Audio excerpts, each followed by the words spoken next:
بغیر پردے کے، تو وہ آپ سے تھوڑا سا گھبرا جاتا ہے اس ٹائم پر. یہ اللہ کی طاقت ہوتی ہے. یہ اللہ اس کے دل میں ہمارا روب ڈال دیتے ہیں، کیونکہ ٹائم بینگ ہم لوگ اس وقت مومن ہوتے ہیں، صحیح بات پر اس سے بحث کر رہے ہوتے ہیں. ٹھیک ہے، تو یہ عقیدہ مجھے اور آپ کو رکھنا چاہیے کہ اگر مومن صحیح ہوتا ہے تو اللہ تعالیٰ اس کا روب دور سے کفار کے دل میں ڈال دیتے ہیں. ٹھیک ہے، اس کے بعد اللہ کہہ رہے ہیں کہ اب اللہ نے تخفیف کر دی تم سے اور جان لیا کہ بے شک تمہارے اندر کمزور ہیں. یعنی اس میں آپ دو چیزیں لے سکتے ہو. دیکھو، ایک تو یہ ہے کہ اب تمہارے اندر کمزوری میں نے محسوس کی ہے، یعنی تم نہیں کر سک رہے ہو اتنا تمہارے پر بوجھ پڑ رہا ہے، تو میں تمہارے اوپر سے اس کو ہلکا کر رہا ہوں، اس بوجھ کو. کیونکہ دیکھیں نا، تہجد میں بھی اللہ نے کیا کہا، پہلے جماعت کے ساتھ پڑھنے کا حکم دیا، پھر پڑھو آدھی رات سے جتنا تمہیں چاہتے ہو تم پڑھو. اس کے بعد اللہ نے کیا کہا، ہلکا کر دیا میں نے تم سے، جو تمہیں آسانی سے میسر ہے وہ تم پڑھو، کیونکہ میں نے جان دیا کہ تم میں سے مریض بھی ہیں.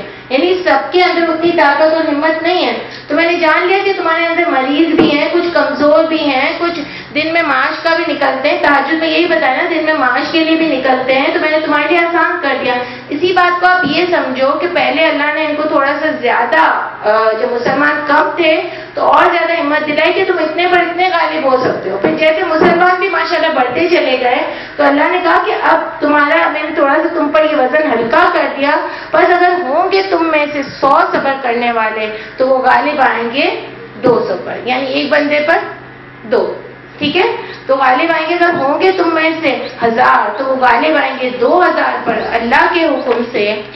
اور اللہ ساتھ ہے صبر کرنے والوں کے. دیکھیں اللہ تعالیٰ وہاں پر بھی یہاں پر بھی کیا کہہ رہے ہیں، ساتھ ہے صبر کرنے والوں کے.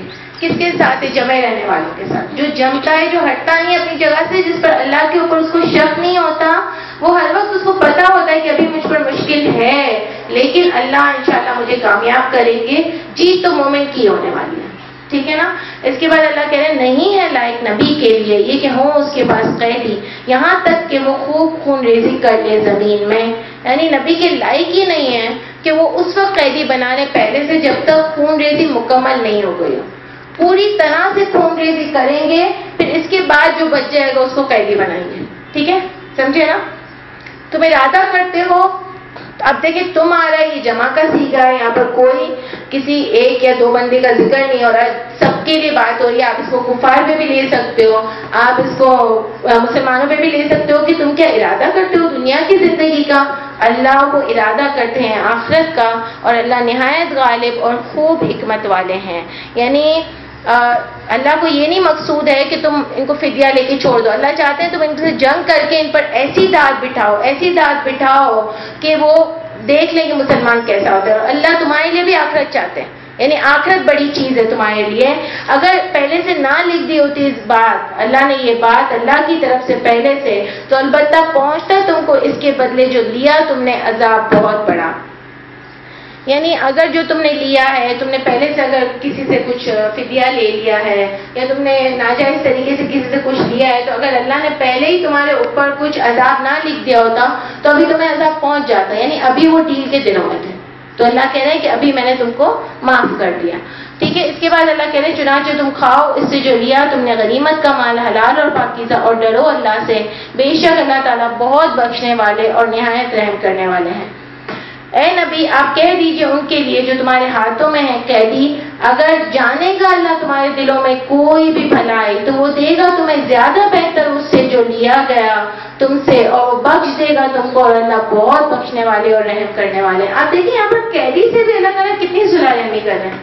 اللہ کہہ رہے ہیں اگر اللہ نے تمہارے دلوں میں بھی بھلائی جان لی، بھلائی کیا، اگر ایمان کی ذرا سے بھی نمک جان لی تم میں، تو اللہ نے ابھی جو تم سے چھین چکا ہے نا، تمہارا سارا مال اسباب چھین گیا ہے، تم قیدی بن گئے ہو، تم سے سب کچھ چھین چکا ہے، تو اگر اللہ نے دیکھ لی کہ تم صحیح ہو تو اللہ تعالیٰ انشاءاللہ تم کو اس سے زیادہ دیں گے. یعنی قیدیوں کے ساتھ بھی آپ کیا کرو، صلح رحمی کرو. ٹھیک ہے، اللہ تعالیٰ اتنا پیاری بات بتا رہے ہیں، اور وہ بخش دے گا تمہارے لیے، اللہ بخشنے والا اور نہایت رحم کرنے والا ہے. اس سے آپ کو کیا بات، کیا مورل ملتا ہے؟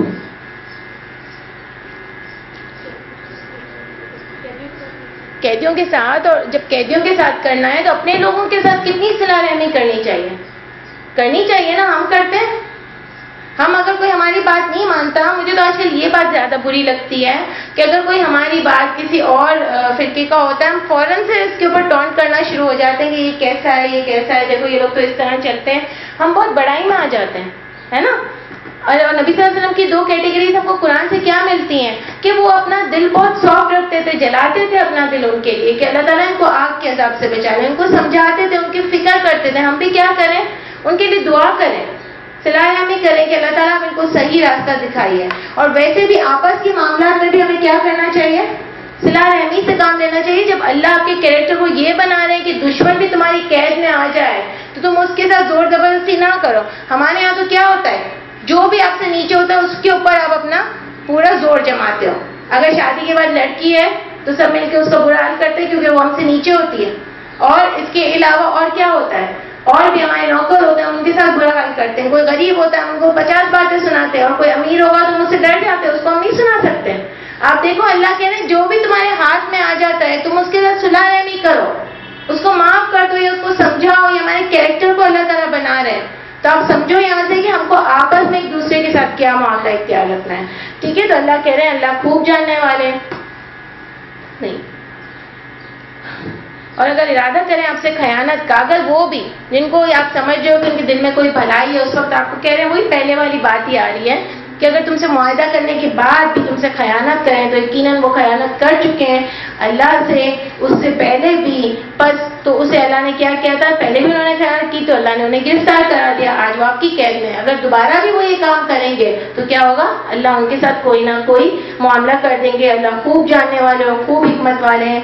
بے شک وہ لوگ جو ایمان لائے اور ہجرت کی انہوں نے اور جہاد کیا انہوں نے اپنے مالوں کے ساتھ اور اپنے جانوں کے ساتھ اللہ کی راہ میں، وہ لوگ جنہوں نے ٹھکانہ دیا اور مدد کی، یہی لوگ بعض ان کے بعض کے دوست ہیں. اور وہ لوگ جو ایمان لائے اور نہیں ہجرت کی تمہارے لیے، ان کی تم سے کوئی دوستی نہیں ہے کچھ بھی.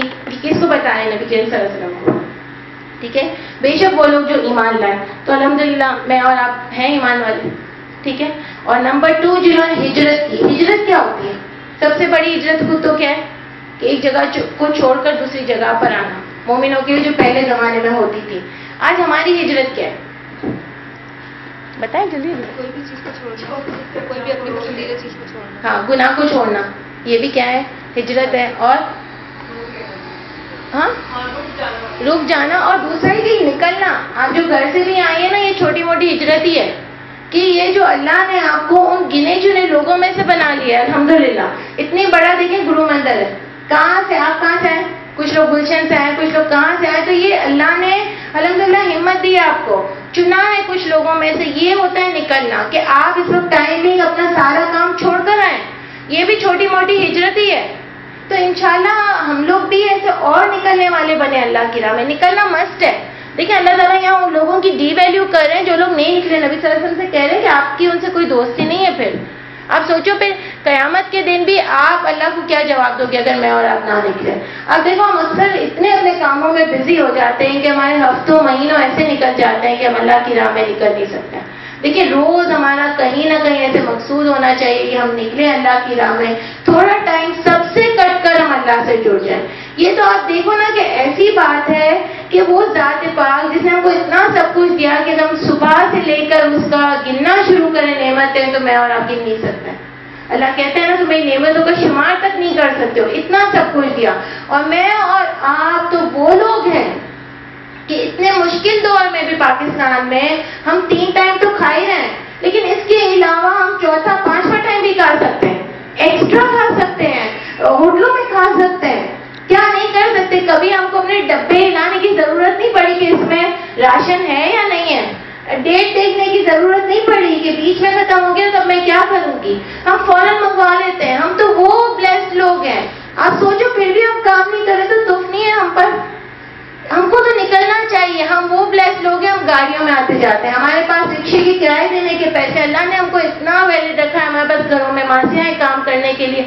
پھر بھی اگر میں اور آپ ٹائم نہیں نکال سکے تو ہم سوچیں آپ کیا جواب دیں گے اللہ کو. مجھے ایسا ہوتا ہے اللہ کہہ رہے ہیں یہ جسم تمہارا امانت ہے نا اللہ کا ہمارے پاس. آپ دیکھیں ہم کبھی ہمارے پاؤں بہت تھک جاتے ہیں، ہم اتنا بھاگ رہے ہوتے ہیں.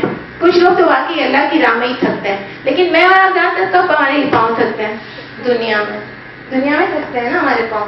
آپ سوچو کبھی ہمارے یہ پاؤں اللہ کے لیے تھکے کہ آج میں نے پورا دن میں اللہ کے لیے بہت کام کیا, میں آج تھکی بھی ہوں, تو اس تھکن میں بھی ٹھنڈک ہوتی ہے. پتہ ہے آپ کو کہ جن لوگوں کو میں دیکھتی ہوں یہ بہت قریبی ہیں, جو سارا دن نکلتے ہیں, لیکن ان کی اتنا سکون ہوتا ہے ان کے چہروں پر کہ وہ نکلتے ہی اللہ کی راہ کے لیے, ان کا دن رات اللہ کے لیے. آپ سوچو میں اور آپ تو تھکتے ہیں, چکر بھی آ رہے ہو تو الٹی جیسے بھی آ رہے ہو, تو کیوں صفائیاں کی ہوتی ہیں, شادی ہوئی ہوتی ہے, اوور کھا لیا ہوتا ہے, اللہ کی راہ میں تو نہیں تھکتے. ایسا ہم کو نکلنا چاہیے اللہ کے لیے. یہ سب سے زیادہ جو اللہ نے آج مجھے اور آپ کو چلتا پھرتا رکھا. ابھی ہم سب ایک کمر پہ بیٹھے ہوئے ہیں, ہم لیٹے ہوئے نہیں ہیں, ورنہ آج کے تو پاؤں میں کتنا درد ہے عورتوں کے کہ وہ نکل نہیں سکتی ہیں, اتنی بیماریاں آ گئی ہیں. الحمدللہ میں اور آپ ہیلدی ہیں. اگر ہم نہ نکلے تو کیا ہوگا ہمارا؟ کیا ہم بھی ان لوگوں میں سے نہیں ہو جائیں گے جو بیمار؟ اللہ نہیں کر دیں گے ہمارے اندر بھی عذاب نہیں ڈال دیں گے؟ کہ ہمارے اندر ہمت طاقت نہیں رہے گی اگر ہم نہ نکل سکیں؟ ابھی ہم کو بہت اللہ تعالیٰ نے ویل رکھا ہے, ہم پیسوں کے حساب سے, ہم جسمانی لحاظ سے اتنے ویلڈ ہیں, اور اگر ہم نہ نکلیں تو سوچیں ہم پر تف نہیں ہے. ہم وہ چیز جو اللہ نے ہم کو دی ہے اس کو ہم سب سے زیادہ کم یوز کرتے ہیں تو اللہ کی ذات کے لیے. یہ زبان, یہ بولنے کا طریقہ ہم کو اللہ نے دیا ہے, اور اس کو ہم سب سے زیادہ اگر کم یوز کرتے ہیں تو اللہ کے لیے. ویسے تو کتنا بولتے ہیں لیکن اللہ کے لیے نہیں بولتے. یہ جس سے ہم ٹانگیں یہ سب اللہ نے دی ہے ہم کو, لیکن ہم سب سے زیادہ اگر اس کو یوز کرتے ہیں تو دنیا کے لیے. سوچیں ہم لوگ کیسے لوگ ہیں, جس نے ہم کو جتنا دیا ہم اس کی اتنی قدر نہیں کرتے ہیں. تو آپ دیکھیں یہاں پر اللہ نے نکلنے والوں کے لیے بہت بڑا مرتبہ رکھا, اور جہاد کیا انہوں نے اپنے مالوں سے اور اپنی جانوں سے. جہاد بھی وہی ہے کہ آپ نکلو, آپ اپنا ٹائم کل کر کے نکلو, اللہ کے لیے نکلو, اور اپنے مالوں کو بھی اللہ کی راہ میں خرچ کرو, اور اپنے جانوں کو بھی اللہ کی راہ میں خرچ کرو. اور وہ لوگ بھی ہیں جنہوں نے جگہ دی, ان کی مدد کی. یہی لوگ بعض ان کے بعض کے دوست ہیں, وہ لوگ جو ایمان لائے اور نہیں ہجرت کی آپ کے لیے, ان کی کوئی ولایت نہیں کچھ بھی, یہاں تک کہ وہ ہجرت کر لیں. ہاں ہجرت کر لیں پھر آپ کی ان سے دوستی ہے. اس زمانے میں تو ہجرت مست تھی, وہ والی ہجرت جو سب سے بڑی ہجرت ہے. اور اگر وہ تم سے مدد طلب کریں دین کے کام میں, بس تم پر واجب ہے مدد کرنا. دیکھیں اللہ کہہ رہے ویسے تو آپ کی ان سے کوئی دوستی نہیں ہے, لیکن اگر دین کے کام میں وہ آپ سے مدد طلب کریں تو پھر بھی کیا کریں, آپ ان کو سپورٹ کر دیں, مدد کرنا. مگر اس قوم کے مقابلے میں تمہارے درمیان ان کے درمیان کوئی عہد ہو چکا ہے اگر پہلے سے کسی کفار قوم کے درمیان بھی, تو آپ ان کی مدد ان کے خلاف نہیں کر سکتے. ٹھیک ہے. اور اللہ ان کو جو تم عمل کرتے ہو دیکھنے والا ہے. وہ لوگ جنہوں نے کفر کیا ان کے بعض حمایتی ہیں بعض کے, اگر مسلمانوں تم کرو گے ایسا تو ہوگا فتنہ زمین میں اور فساد بہت بڑا. یعنی یہاں پر کیا بات بتائی جا رہی ہے کہ اگر آپ ان سے جنگ کریں گے ان لوگوں سے, تو یہ لوگ بعض کے دوست ہی ہیں, تو مل جل کے کچھ آپ کے خلاف ہی کام کر لیں گے, تو ایک بہت بڑا فتنہ آپ کے لیے کریٹ ہو جائے گا دنیا میں. تو آپ زمین میں فساد نہیں کرو, بہت بڑا فساد مچ جائے گا. اور وہ لوگ جو ایمان لائے اور ہجرت کی انہوں نے اور جہاد کیا انہوں نے اللہ کی راہ میں, اور وہ لوگ جو جگہ دی انہوں نے ان کی مدد کی, یہی ہے وہ مومن سچے. اب یہاں پر شروع سے ہی آپ لوگوں نے 5 چیزیں لی تھی مومنین کے بارے میں, لی تھی نا آیت میں, سورہ انفال کی شروع میں ہی آپ دیکھو, یاد ہے کسی کو؟ ہاں مومنین سے ہی ہو رہا تھا. دیکھیں یہاں پر آ رہا ہے نا کہ مومنین آیت نمبر 2 میں, کہ جب مومن کو مومن بے شک مومن وہ لوگ ہیں جب اللہ کا ذکر کیا جاتا ہے تو ڈر جاتے ہیں ان کے دل. کیا وہ کام جاتے ہیں؟ کیا ہوتا ہے؟ کیا سمجھا ہے آپ لوگوں نے؟ کیا ہوتا ہے ڈر جاتے ہیں؟ تو کیا بس کانپتے ہیں, یہ ڈر ہوتا ہے؟ ڈر جاتا ہے اللہ کے کاموں کے لیے, اور ایمان بڑھ جاتا ہے, اللہ کا احساس بڑھ جاتا ہے, ایمان کے کاموں کے لیے اور ہمت آ جاتی ہے, اور ڈر لگتا ہے اللہ سے اس بات میں کہ کہیں اللہ مجھ سے ناراض نہ ہو جائے. ٹھیک ہے نا, کیونکہ پھر ہماری آخرت بری ہو جائے گی. ان کو یہی تو ڈر ہوتا ہے کہ اللہ ناراض نہیں ہو جائے, ان کو اور کوئی فکر نہیں ہوتی. ان کا زندگی کا مقصد ہے کہ اللہ مجھ سے راضی ہو جائے.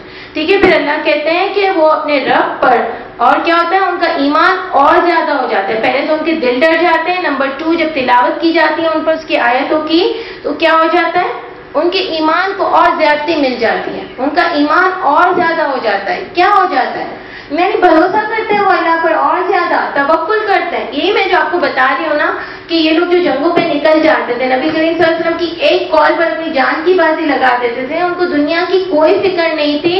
انہوں نے بھروسہ کر لیا تھا, ان کی ایمان قرآن سے بہت بڑھ گئے تھے, کیونکہ ان کو اللہ کی میت کا ساتھ مل گیا تھا. انہوں نے محسوس